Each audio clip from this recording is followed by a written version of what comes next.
It was a little after 6 in the evening. We were coming out of the woods here, up this road, and we saw this glow through the trees.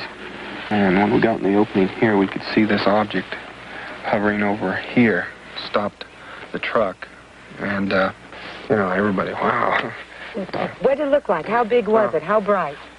It was about 20 feet, 25 feet in diameter, about 8 or 10 feet thick. It was a disc-shaped object, glowing golden color. I could hear a sound when I got up closer, but it suddenly got louder and started to move in a kind of a wobbling motion, and that scared me, and I decided, you know, I'd better get out of there.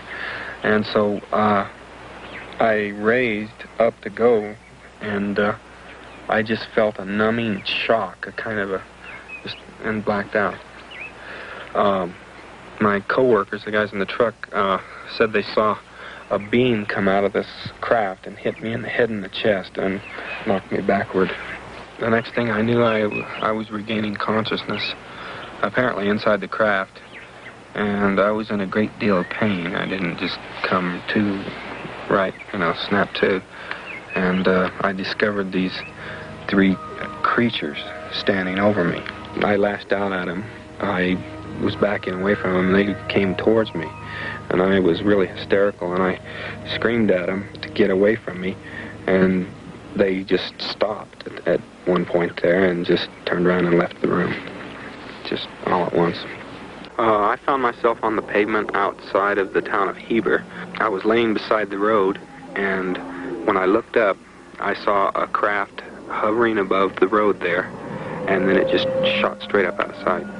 Well, if they had evidence, you know, more conclusive than what I, you know, am able to gather from what happened to me, then I would be willing to accept it. You know, it's just that I accept the beings in a craft explanation because it just works better, it fits better. It's so much, you know, it's obvious that that's what it was to me.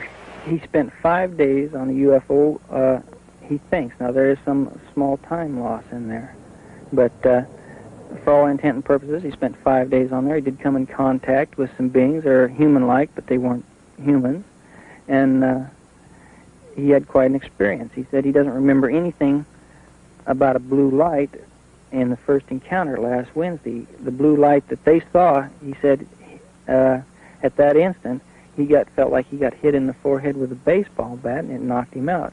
And he woke up, he was aboard one of the craft. And they never spoke to him. They led him around by the hand. They wouldn't talk to him. They showed him this and that, and when they let him off, he woke up. Did he say they were friendly creatures? Smiled all the time, friendly, never harmed him. They were just as nice as they could be, but there was a total lack of communication, either verbal or mental. And he said that's what made him so upset, that he couldn't speak with them. That's what he was very, very disgusted about, that, nervous and just plain disgust, the chance of a lifetime, and they wouldn't cooperate. Obviously, Duane, you know your own brother probably better than anybody else. Do you believe the story? I've never seen him play a practical joke in his adult life.